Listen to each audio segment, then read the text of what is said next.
Hola, yo soy la profesora Erika Sarmiento de la Universidad del Estado de Río de Janeiro. Yo coordino el Laboratorio de Estudios de Migración, la BIMI, y soy profesora adjunta de Historia de América, trabajando temas de poblaciones vulnerables, migraciones en América Latina de manera general. En primer lugar, me gustaría agradecer más que nada a la Universidad de Costa Rica por esta hermosa invitación para ser parte de temas tan importantes y representativos para nuestra América Latina. Bueno, como mujer, yo voy a hablar un poquito de las mujeres migrantes, que es el tema que me toca como migrantóloga, como estudiosa de migraciones. Voy a hablar un poco de estos cuerpos en tránsito, de estas mujeres migrantes. Pienso que hablar de mujer migrante abranja una gran complejidad, porque hablar de mujer en tránsito hoy significa hablar de muchos cuerpos femeninos, y los femeninos se encuentran lejos de ser algo unitario. Los más fértiles van siendo los que se escapan de sus herencias eurocéntricas, aquellos que se plantean desde experiencias de mujeres subalternas, que es una tarea descolonial y autónoma, los que tienen en cuenta las luchas de mujeres antirracistas, contrahegemónicas, que desde sus resistencias están construyendo ya un mundo distinto. En este camino de los cuerpos en tránsito se encuentran muchas mujeres olvidadas en su lucha por la supervivencia, mujeres indígenas, trans, niñas, que buscan el camino un mejor lugar, mejor sitio para ella y sus familiares. En los últimos años se agudizó los desplazamientos de mujeres y niñas en los muchos senderos de América Latina.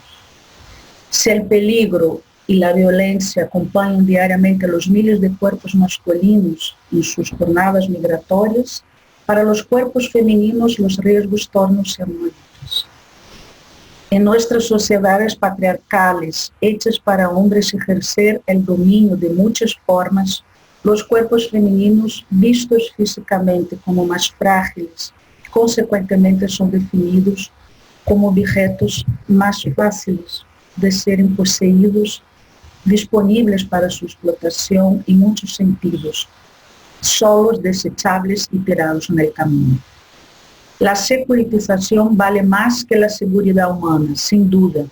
Proteger a los estados vale más que los derechos humanos. Y por más que las mujeres huyan de la violencia en sus países, de la inseguridad y de la precariedad económica, ellas son atrapadas por la falta de seguridad del propio trayecto migratorio, víctimas de coyotes y de la propia violencia estatal. Las mujeres y niñas migrantes, independientemente de las causas, se enfrentan a diferentes formas de violencia machista a lo largo del proceso migratorio. Por ejemplo, en un informe de Amnistía Internacional, en el que se analiza el caso de las mujeres migrantes que atraviesan México con destino a Estados Unidos, se comenta que el peligro de que sean violadas es tan alto que con frecuencia los traficantes las obligan a administrarse una inyección anticonceptiva antes del viaje. En este mismo documento se explica que existe la extendida creencia de que hasta 6 de cada 10 mujeres y niñas migrantes son violadas. Son experiencias muchas veces silenciadas y que si no fueran los activistas de los derechos humanos, las organizaciones civiles y los movimientos sociales y medios de comunicación promigrantes, los académicos involucrados, todo o casi todo permanecería en el silencio. Una de las manifestaciones de la presencia de los grupos más vulnerables en estos tránsitos migratorios son las caravanas migrantes de Centroamérica.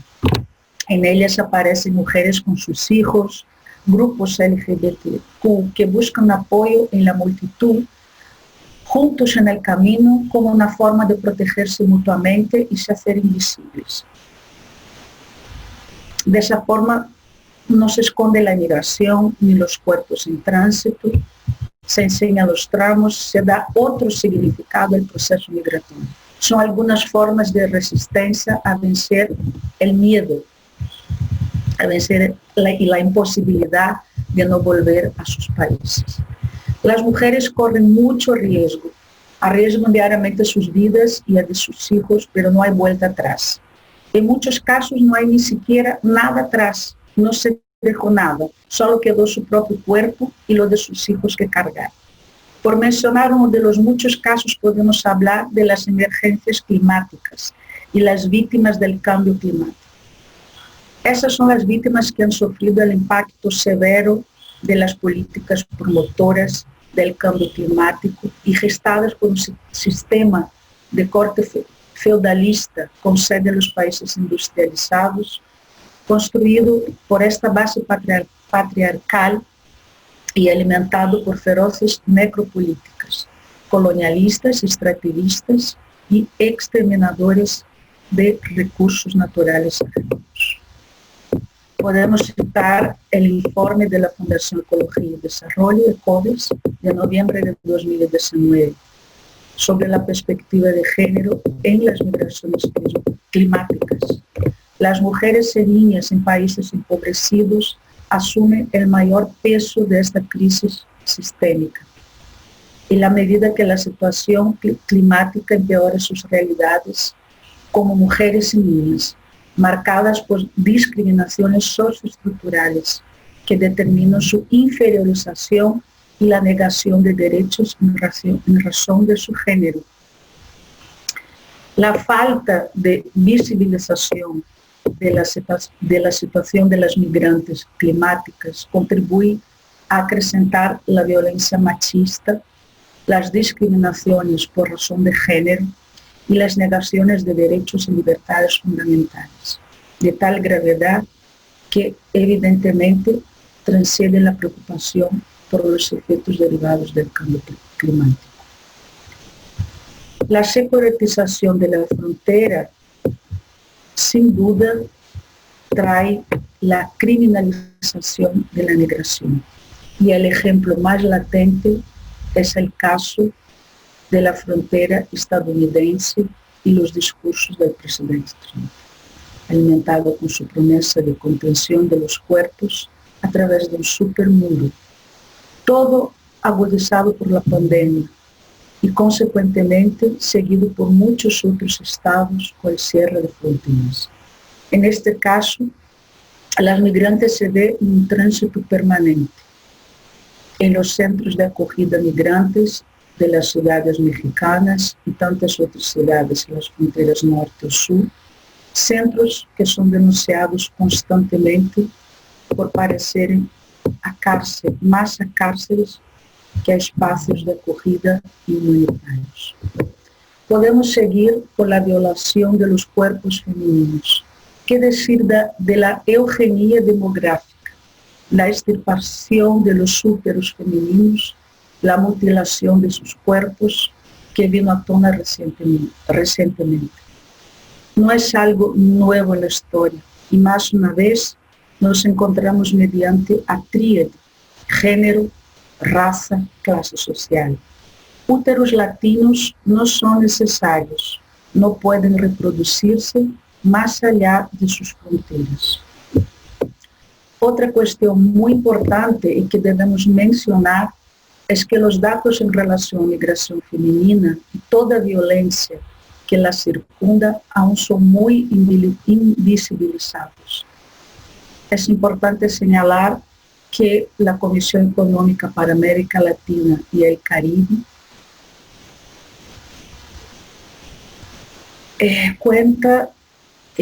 alude a algunas de las limitaciones en las bases de datos sobre violencia contra las mujeres según la fuente que las produce. Para el caso de los sistemas de justicia civil y penal, señala que las estadísticas que estas fuentes producen son muy limitadas. ¿Por qué? Podemos enumerar algunos de los factores. Por ejemplo, la mayoría de los casos de violencia contra las mujeres no se denuncia a la policía. No se detalla la información por tipo de violencia, es otro problema. No siempre la información judicial tiene sistemas que desagreguen los destinatarios por sexo.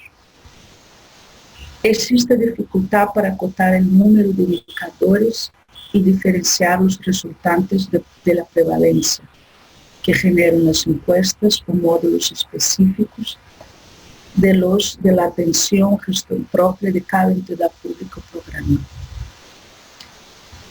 Y la coordinación intrasectorial e intersectorial es ilimitada.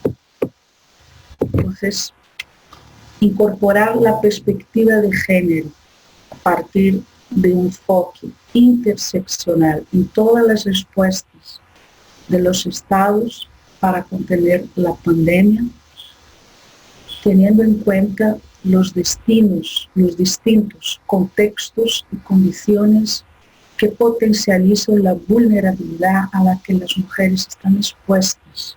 Eso es muy importante, como la precariedad económica, la edad, la condición de migrante o desplazada, la condición de discapacidad, la privación de libertad, el origen étnico-racial, la orientación sexual, identidad y por su expresión de género, entre otros. Es necesario implementar medidas para prevenir y combatir la xenofobia y la estigmatización de las personas en situación de movilidad humana en el marco de la pandemia.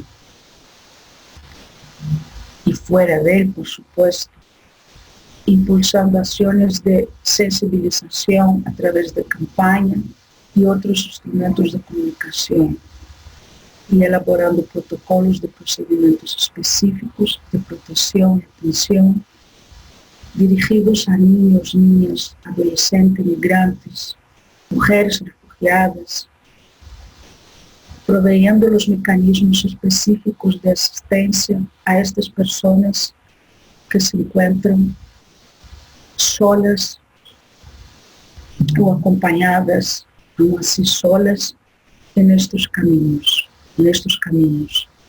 Entonces, dejar aquí este mensaje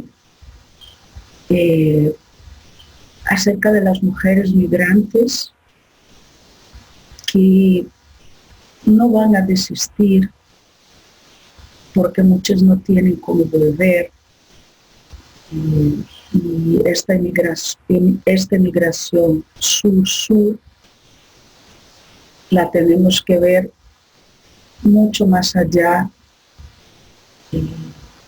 sin muros, a partir de la seguridad humana, y no de los muros y de la securitización. Y proteger a estas mujeres que caminan para llegar a algún lado y a veces no consiguen siquiera llegar al medio del camino. Entonces, dejar este mensaje y decir que si quieren comunicarse con nosotros, estaremos en el Laboratorio de Estudios de Migración, la BIMI, y tenemos ahí nuestra página de YouTube, donde podrán asistir algunos de nuestras charlas y nuestros ciclos de debates. Pues aquí me quedo dejando este mensaje de las mujeres y para las mujeres migrantes, que no se queden solas, que no se queden atrapadas en el camino, que se queden siempre acompañadas y que siempre lleguen a su destino.